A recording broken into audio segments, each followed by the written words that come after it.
Hello students, मैं Kamini Raria, assistant professor government law college Ajmer से। आज फिर मैं आपको LLB थर्ड ईयर के paper 3.6 principle of taxation law के बारे में बताऊंगी। इनकम टैक्स एक्ट 1961 में आयकर अधिनियम 1961 में आज हम आयकर पदाधिकारियों के बारे में बात करेंगे। इनकम टैक्स अथॉरिटीज़ के बारे में सेक्शन 116 में बता रखा है। आयकर अधिनियम की व्यवस्थाओं को प्रभावशाली तरीके से लागू करने के लिए आयकर विभाग के संचालन और प्रशासनिक कुशलता को बनाए रखने के लिए अधिनियम की धारा 116 के अंतर्गत केंद्रीय सरकार द्वारा निम्न पदाधिकारियों या प्राधिकारी को नियुक्त किया गया है। तो वो कौन कौन से नियुक्त किए गए हैं? प्रत्यक्ष करों का केंद्रीय बोर्ड यानी कि central board of direct taxes बनाया गया है। आयकर महानिदेशक अथवा मुख्य आयकर आयुक्त, director general of income tax और chief commissioner of income tax बनाया है। आयकर निदेशक अथवा आयकर आयुक्त appeal, directors of income tax और कमिश्नर्स ऑफ इनकम टैक्स और commissioners of income tax appeal. अतिरिक्त आयकर निदेशक अथवा अतिरिक्त आयकर आयुक्त अथवा अतिरिक्त आयकर आयुक्त appeal, additional director of income tax और additional commissioner of income tax और additional commissioners of income tax appeal बनाई गई हैं। संयुक्त आयकर निदेशक अथवा संयुक्त आयकर आयुक्त यानी joint directors of income tax और joint commissioners of income tax बनाए गए हैं। आयकर उप निदेशक अथवा आयकर उप आयुक्त, deputy directors of income tax और deputy commissioners of income tax बनाए गए हैं। आयकर सहायक निदेशक अथवा सहायक आयकर आयुक्त, assistant directors of income tax और assistant commissioners of income tax बनाए गए हैं। आयकर अधिकारी, इनकम टैक्स ऑफिसर्स बनाए गए हैं। कर वसूली अधिकारी, टैक्स रिकवरी ऑफिसर्स बनाए गए हैं। आयकर निरीक्षक, इंस्पेक्टर ऑफ इनकम टैक्स बनाए गए हैं। तो सेक्शन 116 में इनकम टैक्स अथॉरिटीज़ के बारे में बात की गई है कि ये वो अथॉरिटीज़ होंगी जो कि आयकर पदाधिकारियों को इनमें रखा गया है और ये बनी होंगी। आगे हम इसमें बात करते हैं ऐसे अथॉरिटीज़ की पावर क्या होगी, पावर्स ऑफ अथॉरिटीज़, शक्तियाँ क्या होंगी इसमें। तो उपयुक्त वर्णित जो भी प्राधिकारी हैं द्वारा न्यायिक कार्य किया जाना चाहिए। न्यायिक कार्य करने के लिए आवश्यक है कि किसी व्यक्ति के विरुद्ध निर्णय देने से पहले उसे सुनवाई का अवसर दिया जाना चाहिए। प्रत्येक अधिकारी अपने में निहित न्यायिक शक्तियों का प्रयोग करने के लिए बाध्य है, अर्थात उसे ऐसी सभी शक्तियों का प्रयोग करने से इनकार करता है तो उच्च न्यायालय, उच्चतम न्यायालय परमादेश द्वारा ऐसी शक्तियों का प्रयोग करने का आदेश दे सकता है। किसी भी अधिकारी के पास ऐसी विवेकी शक्ति नहीं है जिसके अनुसार वह अपनी निहित शक्तियों को प्रयुक्त करने से इनकार कर सके। इस प्रकार विवेकी शक्ति इस बात की प्रतिभूति है कि शक्तियों का प्रयोग उचित और युक्तियुक्त रूप से किया जाए। युक्तियुक्त रूप से शक्ति का प्रयोग तभी माना जाता है जब उसका प्रयोग प्राकृतिक न्याय के सिद्धांतों के अनुसार करने में किया गया हो। इन शक्तियों का प्रयोग अधिकारियों द्वारा विशिष्ट रीति से किया जाना चाहिए। तो ये तो हम बात कर रहे हैं पदाधिकारियों की। अब हम बात करेंगे उनकी पावर्स क्या हैं, शक्तियाँ क्या हैं। तो उनकी पहली पावर है power to transfer cases, section 127 में मामलों को अंतरित करने की शक्ति धारा 127 ये कहती है प्रमुख निदेशक, मुख्य आयुक्त अथवा आयुक्त अपने मातहत यानी कि उनके नीचे के किसी कर निर्धारण अधिकारी के यहाँ से कोई मामला अपने मातहत के यानी कि अपने लेवल के किसी अन्य कर निर्धारण अधिकारी को हस्तांतरित कर सकते हैं। मतलब ये कि करदाता को सुनवाई के युक्त अवसर प्रदान करने और ऐसा करने के कारणों को लेखबद्ध करके ही हस्तांतरण किया जाएगा, ट्रांसफ़र किया जाएगा। यदि जिस निर्धारण अधिकारी के यहाँ के मामले हस्तांतरण किया जा रहा है वह कर निर्धारण अधिकारी और जिसके यहाँ हस्तांतरित किया जा रहा है वह कर निर्धारण अधिकारी एक ही प्रमुख निदेशक या मुख्य आयुक्त या आयुक्त के मातहत नहीं है, बल्कि दो विभिन्न प्रयुक्त निदेशक मुख्य आयुक्त या आयुक्त के मातहत हैं, तो दोनों को ही सहमति से ऐसा हस्तांतरण किया जा सकता है। परंतु ऐसी दिशा में ऐसे करदाता को सुनवाई का युक्त अवसर प्रदान करना, ऐसा करने के कारणों को लेखबद्ध करना जरूरी है। फिर इसमें आगे हम बात कर रहे हैं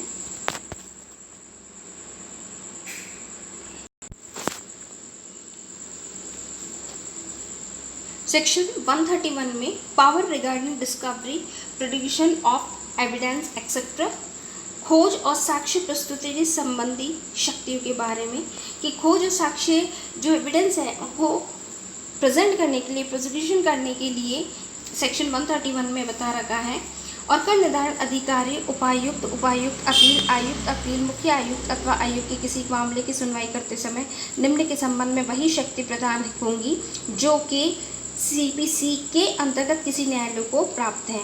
खोज और निरीक्षण के संबंध में, किसी व्यक्ति की उपस्थिति के लिए, शपथ के आधार पर परीक्षण के लिए, लेखा पुस्तकों अन्य प्रलेखों को प्रस्तुत करने के लिए विवश करने के संबंध में, कमीशन जारी करने के संबंध में, उक्त ऐसे अंतर्गत कार्रवाई करने से पहले सशक्त प्राधिकारी के पास ये विश्वास करने का कारण होना है कि किसी करदाता में कोई आयकर बचाने के उद्देश्य से छुपाया है या घोषित नहीं की है।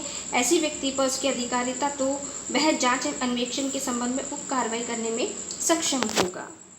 इस तरीके से इस तरह करदाता द्वारा पेश किए गए लेखा पुस्तकों और दस्तावेजों को जब्त कर अभिरक्षा में उतने समय के लिए रखा जा सकता है जितना अधिकारी उचित समझे, परंतु इसके लिए उसे ऐसा करने से पहले अपने कारणों को लिखित करना होगा। पुस्तकों और दस्तावेजों को मुख्य अपर आयुक्त या महानिदेशक या आयुक्त या निदेशक के अनुमोदन के बिना अधिकतम 15 दिन तक अभिरक्षा में रखा जाएगा। आगे हम बात कर रहे हैं नेक्स्ट पावर की, सेक्शन 132 सर्च एंड सीज के बारे में, तलाशी और अधिग्रहण करने की शक्ति के बारे में। तो मंडल द्वारा महानिदेशक या निदेशक या मुख्य आयुक्त या संयुक्त निदेशक या संयुक्त आयुक्त को इस धारा के प्रयोजन के लिए सशक्त किया जा सकता है कि वे तलाशी और अभिग्रहण कर सके। किस प्रकार से? किसी मकान, स्थान, जहाज, वाहन या वायुयान आदि में प्रवेश करना, तलाशी करना, किसी दरवाजे, लॉकर, अलमारी आदि के ताले तोड़ना, खोलना, मकान, स्थान, जहाज, वाहन, वायुयान में प्रवेश करने वाले या बाहर निकलने वाले व्यक्तियों की तलाशी देना, जिस व्यक्ति के पास इलेक्ट्रॉनिक रिकॉर्ड है कि कब्जे से रिकॉर्ड प्राप्त करना, लेखा पुस्तकों, अन्य दस्तावेजों को, नकद, बुलियन, ज्वेलरी या अन्य बहुमूल्य जो कोई भी उनके पास सामान है उनको जब्त करना जो कि तलाशी में प्राप्त हुए हैं। किसी लेखा पुस्तकों में या दस्तावेजों में पहचान चिन्ह लगाना, उनकी प्रतिलिपि लेना। जहाँ कोई मूल्यवान वस्तु को नियंत्रण या कब्जे में लेना संभव नहीं है तो उसके स्वामी को आदेश दे सकेगा कि सशक्त अधिकारी की पूर्व अनुमति के बिना इसे नहीं हटाया जाए, इसे प्राधिकारी द्वारा जब्त किया माना जाएगा। इस सेक्शन में, सेक्शन 132 में इस धारा के अंतर्गत उक्त कार्य करने के लिए प्राधिकृत अधिकारी किसी पुलिस अधिकारी की सहायता या केंद्र सरकार की किसी अधिकारी की सहायता ले सकता है। तलाशी के दौरान करदाता के कब्जे में या नियंत्रण से जो भी लेखा पुस्तक के दस्तावेज, नकदी, ज्वेलरी या अन्य मूल्यवान वस्तुएं प्राप्त होती हैं वे माना जाएगा कि यह वह करदाई व्यक्ति की है। दस्तावेजों और पुस्तकों की सभी प्रविष्टियां सत्य है तथा उसके लिखा गया हस्ताक्षर या हस्तलेख भी उसी व्यक्ति के है, ऐसा माना जाएगा। फिर इस धारा के अंतर्गत जब्त किए दस्तावेज, पुस्तक, वस्तुओं को मुख्य आयुक्त, महानिदेशक, आयुक्त या निदेशक के अनुमोदन के लिए जब तक कि आदेश पारित होने 30 दिन से अधिक जब्त नहीं किया जा सकेगा। तो ये सेक्शन 132 में ये व्यवस्था की गई है।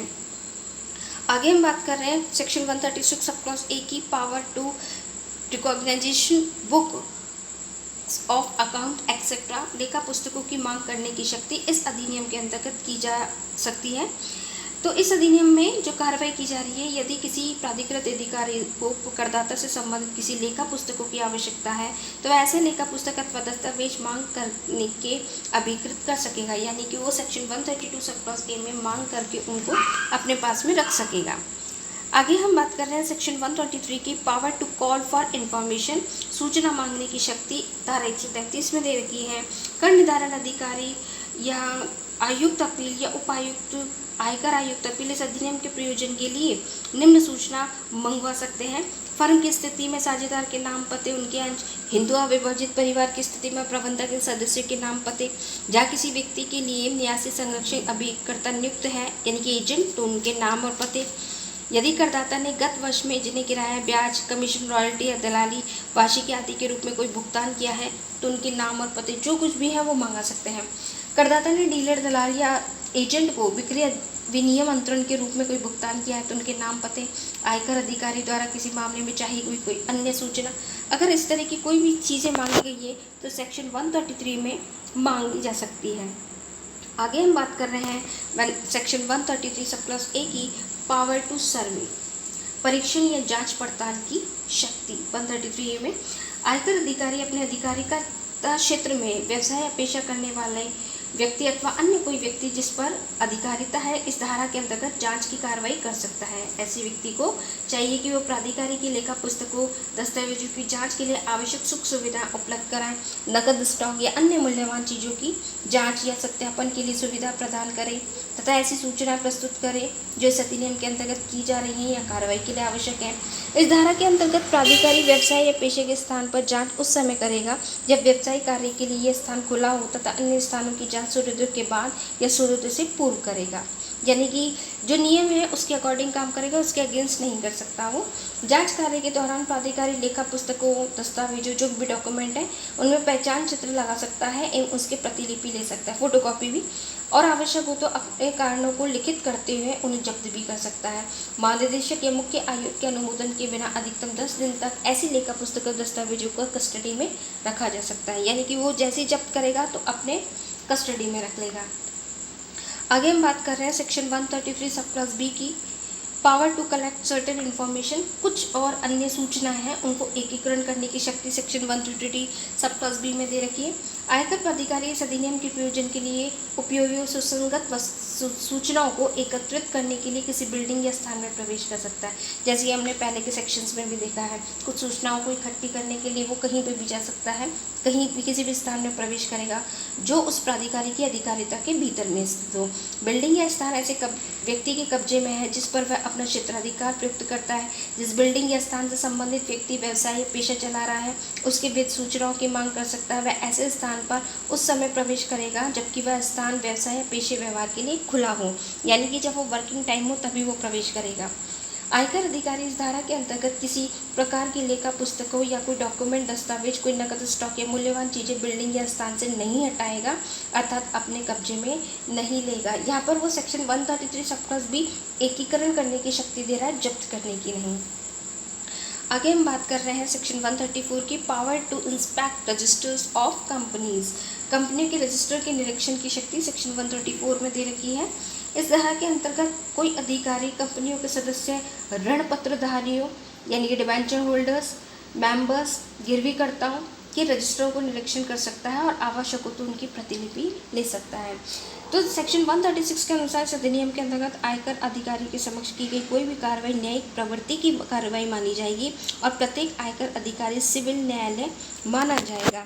यानी कि इस धारा के अंतर्गत जितने भी जो भी यहाँ पर आ रहे हैं काम करने के लिए, जो अथॉरिटीज़ जो मैंने अभी आपको बताई, उन अथॉरिटीज़ के जो भी डायरेक्टर्स वगैरह मेंबर यहाँ पे आ रहे हैं, आयुक्त वगैरह, वो अपने जो भी काम कर रहे हैं वो न्यायिक प्रकृति की कार्रवाई मानी जाएगी।